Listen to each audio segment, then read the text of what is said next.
ভগবান যখন বলছে তাড়াতাড়ি করে সেজে নাও, বেলা যদি হয়ে যায় আর কিন্তু হবে না। কেন? শাস্ত্র বলছে বাল্যকালে ভজে কৃষ্ণ, কৃষ্ণ পাওয়ার আসে, যৌবনে ভজে কৃষ্ণ আসে বা না আসে, আর বৃদ্ধকালে ভজে কৃষ্ণ জমের তরাসে। দেখবেন বাবা, ভজন সাধন যদি করতে হয় তাহলে সকাল সকাল করে নাও, কারণ বেলা যদি হয়ে যায় আর কিন্তু হবে না। আমরা অনেকে আছি, যখন শিশুকালে যদি কেউ হরিনাম করে, যদি বাচ্চা বয়সে কারোর গলায় যদি তুলসী কাষ্ঠের মালা থাকে, অনেক লোকে আছে অনেকে অনেক কিছু বলে, বলেন না বাবা এই কম বয়সে, এই বয়সে তুই আবার হরিনাম করছিস, আবার এই বয়সে তুই আবার গলায় তুলসী কাষ্ঠের মালা নিয়েছিস, অনেকে কিন্তু বলে। এই যেমন ধরুন আমার কথাই বলি না কেন, আমি কিন্তু অনেক ছোট থেকে কীর্তন করি। যখন আমি ক্লাস 5-এ পড়ি তখন থেকে কীর্তন করছি। এটা আমার ভাই হয়, আমার জ্যাঠার ছেলে, এও ছোট থেকে আছে। আমার যে ভাই আছে সেও ছোট থেকে আছে। তখন আমাদের অনেকে অনেক কথা বলতো, বাবা ছোট বয়সে কি করতে এসেছে, এতটুকু সব বাচ্চারা কি করবে, সেগুলো আমরা শুনেছি।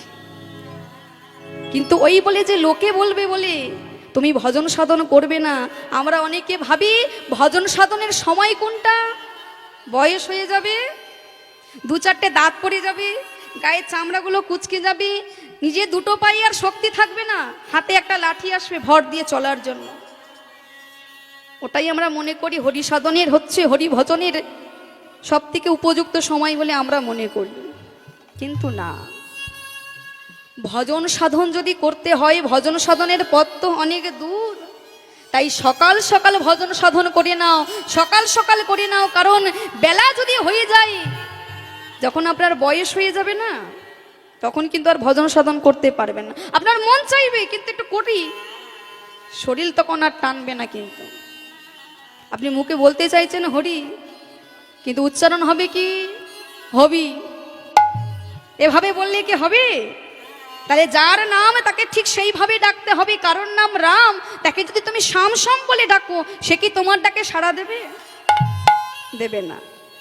তাই উপযুক্ত সময় হলো, এই ভজন সাধনের উপযুক্ত সময় হলো শিশুকাল থেকে ভগবানের নাম করো, যৌবনে ভগবানকে পেলেও পাওয়া যায়।